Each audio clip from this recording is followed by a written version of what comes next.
Sejam bem-vindos a mais uma aula do nosso curso para catecúmenos, que você precisa saber antes da sua profissão de fé e do batismo. Eu sou o pastor Marcelo, desde já eu rogo as ricas bênçãos de Deus sobre a sua vida e sobre a sua família.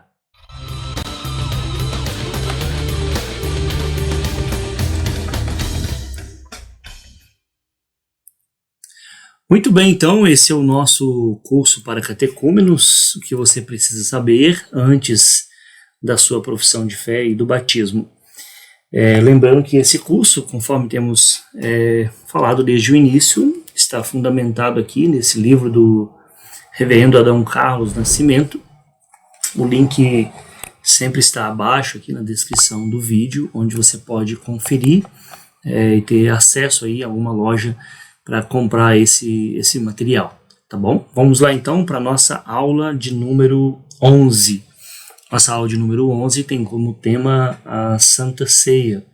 E o nosso texto base está aí em 1 Coríntios capítulo 11, a partir do versículo 23. Eu projeto aqui o texto, mas, como eu sempre tenho falado, é importante você acompanhar na sua Bíblia o texto que nós estamos lendo aqui. Nós não vamos ler todos os textos, é claro, ficaria uma aula um pouco mais extensa, mas é importante a gente ler alguns textos pontuais aqui.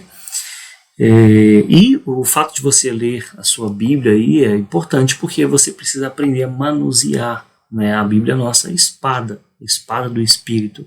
Então é importante você aprender a manuseá-la. Diz assim o texto, 1 Coríntios capítulo 11, versículos 23 a 29.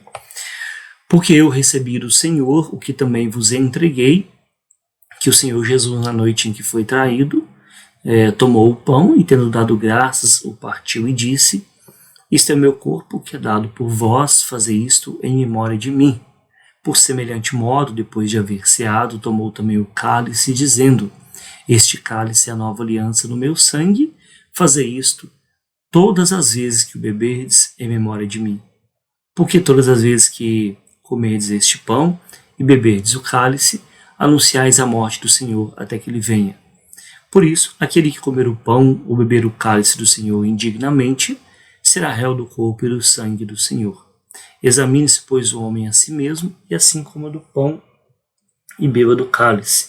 Pois quem come e bebe sem discernir o corpo, come e bebe juízo para si.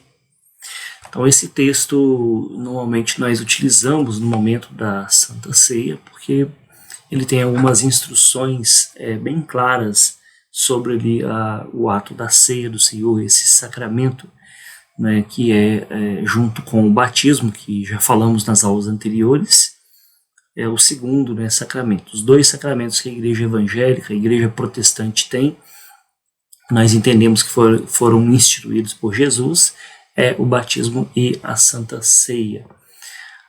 A Santa Ceia, o texto vai dizer ali, né, 1 Coríntios 11, 23, nessa instrução do apóstolo Paulo, uma informação importante de que Paulo não estava lá na última Santa Ceia. Né? Ele vai dizer, porque eu recebi do Senhor que também vos entreguei. Então, a despeito do fato de que Paulo não estava lá na última ceia com Jesus e seus discípulos, Paulo diz que ele recebeu do Senhor essas instruções a respeito desse sacramento importante. É claro que ele vai passar ali na igreja de Corinto, porque nessa carta, né, que está sendo enviada à igreja de Corinto, porque havia toda uma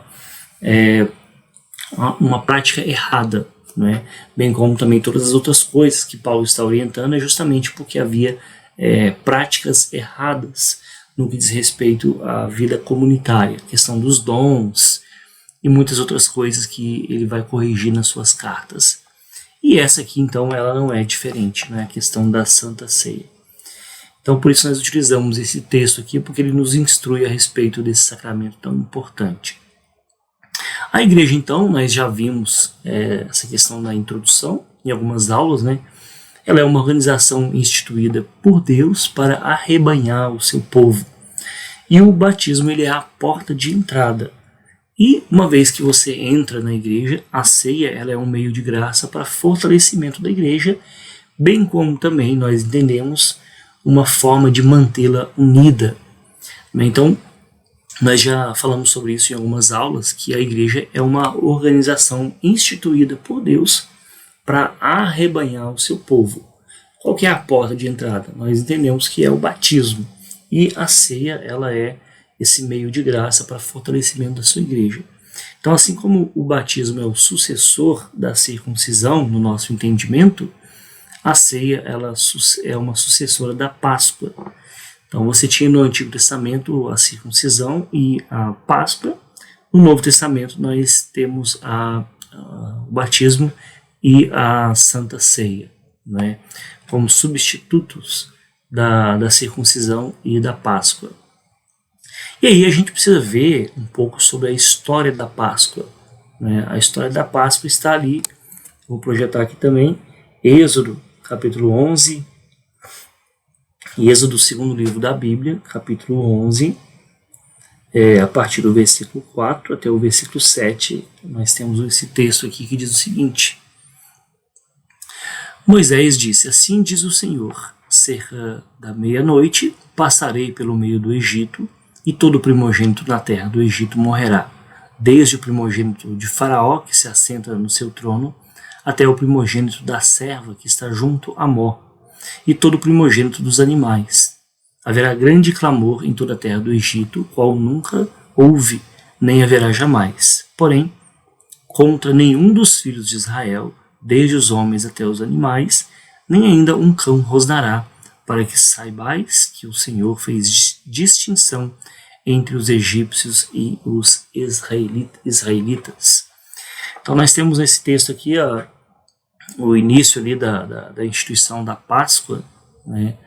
E a ideia da Páscoa, a palavra em si, né? A palavra em si indica que esse anjo da morte que passaria pelo Egito, naquela noite em que o povo de Deus seria liberto, ele estaria passando pelo Egito, mas na casa onde você tinha marcado nos umbrais com o sangue do cordeiro, que eles estavam se alimentando dentro da casa, olha, o anjo está passando nessa casa, nos umbrais da casa, nos umbrais dessa casa ali, né, da porta, tem a marca do sangue do cordeiro.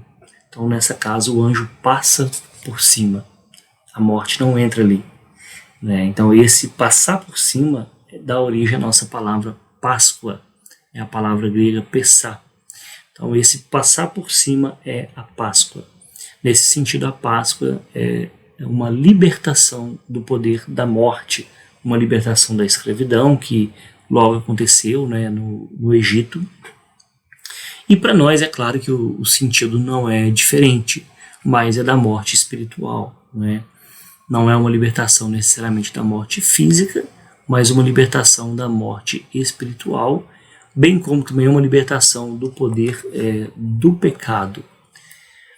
E aqui tem uma definição da confissão de fé, capítulo 29, parágrafo 1, que diz o seguinte: olha, na noite em que foi traído, nosso Senhor Jesus instituiu o sacramento do seu corpo e sangue, chamado de ceia do Senhor, para ser observado em sua igreja até o fim do mundo, a fim de lembrar perpetuamente o sacrifício que em sua morte ele fez de si mesmo, selar os verdadeiros crentes, os benefícios provenientes desse sacrifício para o seu nutrimento espiritual e crescimento nele, e a sua obrigação de cumprir todos os seus deveres para com ele, e ser também um vínculo e penhor da sua comunhão com ele e de uns com os outros como membros do seu corpo místico.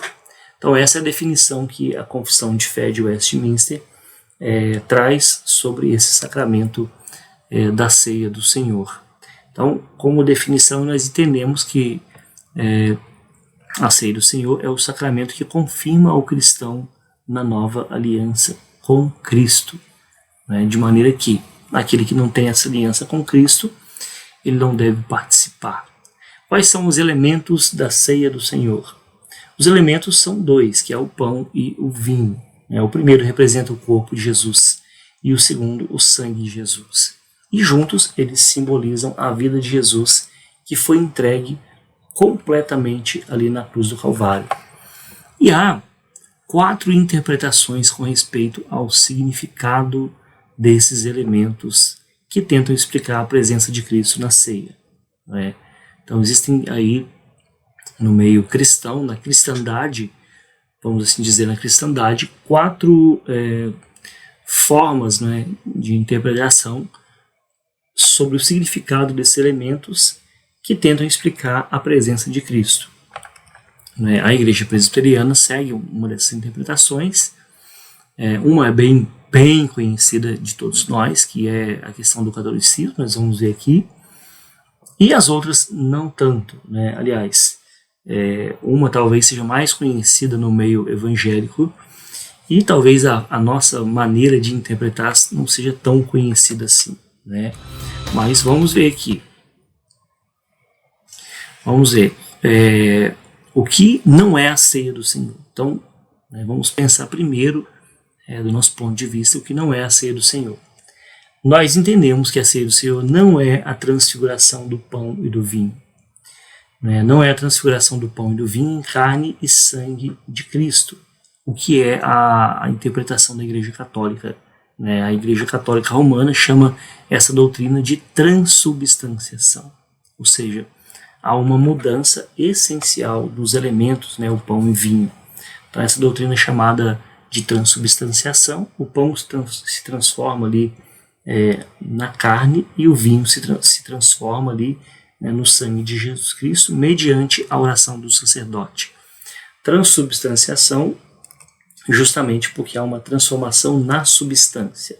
Aquela substância do pão, no caso da Igreja Católica é a hóstia, ela transforma literalmente.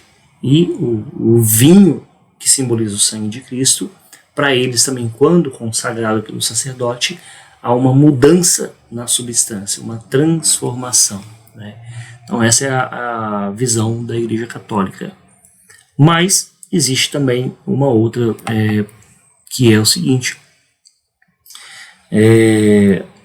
o que não é a ceia do Senhor? Ela não contém a presença física de Cristo nos elementos. Essa é uma outra visão também. Os luteranos ensinam que no momento ali do ritual da Santa Ceia, só naquele momento, sei lá, se for 1 hora, meia hora, enfim, naquele momento, o corpo e o sangue de Cristo se tornam presentes no pão e no vinho. Essa doutrina é chamada de consubstanciação, ou seja, o pão se transforma no corpo, mas está presente. O pão não se transforma no corpo, mas está presente com e sob o pão durante a celebração. Após a celebração, o pão e o vinho voltam ao estado comum. Então, olha, eles estão participando do momento da ceia, e naquele momento vamos pensar assim que seja meia hora. Durante aquele momento, o corpo de Cristo, o sangue de Cristo estão com ali aqueles elementos. Terminou a celebração, eles voltam ao estado normal. Essa é o entendimento da Igreja Luterana, chamada de consubstanciação. O corpo está com a substância do pão, o sangue está com a substância do vinho ali. Certo? Então, nós entendemos também que não é assim. Nós entendemos também que a ceia do Senhor não é um simples memorial. Muitas igrejas ensinam que a ceia é apenas uma encenação espiritual e que o seu único valor é a mensagem da lembrança da nossa comunhão com Cristo. Essa ideia, curiosamente, ela foi defendida por Zwinglio e se chama memorial. Lembrando que quem dá prosseguimento ao trabalho de Zwinglio é João Calvino, na Suíça. Então, Zwinglio entendia que a ceia era apenas um memorial. E aí, durante esse momento da ceia, o que vale ali é a mensagem da lembrança da nossa comunhão com Cristo. Nós entendemos também que a ceia do Senhor não é assim. Então, o que nós entendemos que é a ceia do Senhor? Para nós, ela é um meio de graça, é a presença espiritual, nova aliança. Então, no nosso entendimento, a ceia do Senhor é a presença simbólica e espiritual de Cristo. O pão e o vinho representam o corpo e o sangue de Cristo de forma simbólica. Não há uma transformação, não há uma consubstanciação. Jesus, no nosso entendimento, está presente no sacramento. E essa presença ela é tão real quanto a substância do pão e do vinho. Então, nós temos certeza que o que temos na nossa mão ali é o pão, e o vinho, certo? Da mesma forma, nós temos certeza que a presença de Jesus ela é real em nosso meio. E através desses elementos, nós somos fortificados a nossa fé, a nossa comunhão, pensando ali no sacrifício de Jesus por nós e participando desses elementos como participantes do corpo de Cristo. Então, assim como o pão e o vinho alimentam o corpo, a presença espiritual de Jesus nos alimenta, nos elementos da ceia, alimenta espiritualmente o participante. Por isso que a pessoa não deve fazer sem discernimento, sem entender isso. Então essa posição é defendida por João Calvino e outros reformadores. A Igreja Presbiteriana do Brasil, ela também defende e ensina essa doutrina. Então a ideia do discernir, que nós não podemos comer o pão nem tomar o vinho sem discernir o corpo de Cristo, é isso, a gente entender o que está acontecendo ali. Não é um ritual vazio de sentido. Não, assim como esses elementos são reais, são verdadeiros, a presença do Senhor também no nosso meio é. E isso nos alimenta, participar desses elementos ali. Então, quais são os propósitos da ceia do Senhor? Nós entendemos que há 4 propósitos da ceia do Senhor que devem ser lembrados na sua celebração. O primeiro deles é a gratidão. E tendo dado graças, 1 Coríntios 11, 24. Então a ceia é uma cerimônia de gratidão a Deus pela salvação em Cristo. A ceia é uma celebração de ação de graças, ações de graças pela nossa redenção e de nossos irmãos. Então, se tem algo que precisa estar presente nesse momento, é esse sentimento de gratidão. Obrigado, Senhor. Obrigado porque através do seu sacrifício eu tenho acesso livre à presença de Deus, nosso Pai. Mas é também um momento de lembrança. O texto vai dizer fazer isto em memória de mim. A palavra em memória, anamnesis, no texto grego, indica o trazer de novo a memória ou o lembrar-se de uma experiência. Nós devemos, durante a ceia do Senhor, lembrar do sacrifício de Jesus na cruz do Calvário por amor a nós. Então eu me recordo, todas as vezes que eu participo desse sacramento, eu me recordo daquilo que Jesus fez por mim. E é também um meio de comunhão. Como assim? Nós mantemos comunhão uns com os outros por causa do sangue de Jesus que nos une num só corpo. Na ceia nós temos a comunhão daqueles que sofreram, daqueles que foram santificados pelo corpo de Cristo, o corpo de Jesus Cristo.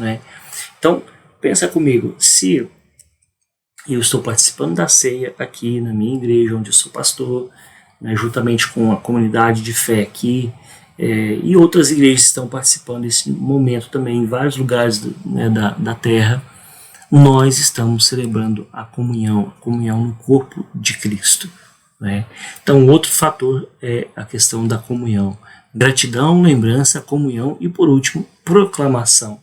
Por isso que o texto vai dizer no versículo 26, 1 Coríntios 11, 26. Porque todas as vezes que comerdes este pão e beberdes o cálice, anunciais a morte do Senhor, até que ele venha. Então, a palavra anunciar aqui significa proclamar de forma solene. A ceia proclama o sacrifício de Jesus de forma visível. Então, se tem algo que acontece durante a ceia, é essa proclamação. A proclamação do sacrifício de Cristo pelo seu povo, pela sua igreja, pelos seus eleitos. Então, retomando aqui, a ceia ela é gratidão, uma lembrança, comunhão e a proclamação também da vitória de Jesus Cristo na cruz do Calvário. Então, há 2 aspectos importantes sobre o propósito da celebração da ceia do Senhor, que ainda precisam ser destacados aqui. Com que frequência deve ser celebrada? A celebração deve ser frequente ou repetida, né? Atualmente nós celebramos a ceia do Senhor uma vez por mês, mas há lugares que fazem isso toda semana, né? Há igrejas evangélicas que celebram toda semana, né? Toda semana tem a ceia do Senhor. E qual o prazo de validade? Perpétua, né? Então, ou até a segunda vinda do Senhor, onde nós vamos celebrar, né, a ceia com o próprio Senhor Jesus, né? Então, a frequência vai depender do local onde você está. Tem igrejas que entendem, a grande maioria faz isso uma vez por mês, né? Mas tem locais que entendem que é necessário fazer toda semana e fazem toda semana sem problema algum. O importante é fazer até que Jesus volte, né? Até lá a gente vai ter esse momento de celebração da ceia do Senhor. E quem participa, né? A ceia do Senhor é para todo cristão salvo e que está integrado na comunhão da igreja. Então, um descrente ou uma pessoa que não foi regenerada deve ser orientado a não participar, né? A pessoa chegou para visitar a igreja e está no momento da ceia, é importante ela ser orientada que não deve participar, né? Porque ela ainda não tem discernimento do que está acontecendo ali, não é? Então a preocupação do apóstolo Paulo é como os crentes devem participar da ceia do Senhor, né? Então, em primeiro lugar, a pessoa deve ser uma pessoa convertida, né? Em segundo lugar, a preocupação do apóstolo Paulo com os crentes, né, como eles deveriam participar da ceia do Senhor, era o seguinte: evitar participar indignamente, né? Não tendo discernimento do verdadeiro sentido da ceia do Senhor, não participe, né? Pois as coisas sagradas não devem ser tratadas de maneira leviana ou irreverente. Eu cheguei na igreja, o que estava fazendo ali? Tem a ceia do Senhor. O que é isso? Né, não sei o que é isso. Então a pessoa vai participar? Não, acho que em primeiro lugar a pessoa tinha que ter essa consciência, mas é claro que nem todos a têm. Então é necessário uma orientação prévia. E normalmente nós, enquanto estamos celebrando, falamos ali durante a celebração que as pessoas são convidadas a participar, se elas, mesmo não sendo da igreja local, são participantes, membros de alguma igreja evangélica e estão em plena comunhão com a sua igreja, né? Outra coisa, evite participar sem um autoexame, né? A palavra examine aqui, dogmazeto, significa testar ou provar, como o ourives prova o metal, né? Então, antes de participar da ceia do Senhor, o crente deve pedir perdão pelos seus pecados e para Deus ajudá-lo a perdoar aqueles que lhe ofenderam. Isso aqui é muito importante também. Esse autoexame, né? Examine-se, pois, o homem a si mesmo, e assim como do pão e beba do sangue, né? Ele deve ser feito. Eu fiz um autoexame e eu cheguei à conclusão que eu tenho pecado, eu pequei contra uma pessoa, contra outra pessoa, eu pequei contra Deus, enfim. De onde eu estou ali, né, eu faço um compromisso com Deus de me desvencilhar do pecado. E se eu pequei contra alguém, eu vou pedir perdão a Deus e eu vou pedir perdão também à pessoa, né? Então eu me examino e participo, porque se eu me examinar e não participar, o que sugere é que eu quero continuar no pecado, né? E nós não temos aliança com o pecado. Então evite participar sem esse autoexame. Então o objetivo do autoexame não é deixar de participar da ceia do Senhor, mas sim de se arrepender diante de Deus pelos pecados cometidos, pedir perdão e assim comer e beber. Então a ceia do Senhor ela é uma oportunidade de recomeço. Isso é muito importante. Se for o seu caso no momento da ceia, não deixe de participar, mas não deixe de fazer aliança com Deus. Renovar a sua aliança, falar: Senhor, me perdoe por isso, eu vou procurar a pessoa que eu ofendi, vou pedir perdão, porque eu quero ter uma aliança com o Senhor e não com o pecado. Então a Igreja Presbiteriana no Brasil, bem como a maioria das igrejas reformadas, elas não ministram a ceia do Senhor também para crianças, né? Isso se dá pelo fato de que, embora elas sejam batizadas ali na infância como sinal de que elas pertencem, né, ao pacto da aliança, contudo elas não possuem, né, o entendimento que é requerido nas Escrituras para a devida participação da ceia do Senhor. Tal entendimento não é requerido para o batismo, né, mas sim para a ceia do Senhor. Né, para que ela participe da ceia do Senhor, né, é preciso ela ter esse entendimento e discernir, né, o que está acontecendo ali. Né? E aí, quando ela chega ali naquele momento que nós chamamos de idade da razão, depois de seus 13, 14 anos, ela então vai fazer a sua pública profissão de fé, conforme nós falamos na aula anterior, e aí sim ela vai, depois de entender esse processo, ela então participa da ceia do Senhor. Por isso que as crianças não participam, né, da ceia do Senhor. Só para a gente então concluir aqui, os dois sacramentos instituídos por Jesus Cristo, né, o batismo e a ceia do Senhor, são sinais e selos do pacto da graça, de maneira que eles são também o instrumento de Deus, né, que Deus usa para fazer uma diferença visível entre os que pertencem à igreja e os que são de fora. Né? Aqueles que são de fora, naturalmente, eles não são batizados. Né? Aqueles que são de fora, naturalmente, eles não participam da ceia do Senhor, ou não deveriam participar. Né? Então, são dois sacramentos que são usados como sinais visíveis, né, para identificar também, né, aqueles que são do Senhor, né, tanto o batismo quanto a ceia. Né? Por isso, os que são de Cristo devem receber o batismo e devem participar, né, regularmente da ceia do Senhor, né, como forma de identificação pública de que essa pessoa participa do corpo de Cristo. Né? É importante isso? É sim, gente. É muito importante, meus irmãos. É claro que, acima de tudo, é Deus que sabe do que passa no nosso coração. Tem pessoas que gostam de, o importante é o que Deus sabe, eu não preciso participar. Claro que precisa. Né? Deus não salvou somente você, Deus salvou um povo. Né?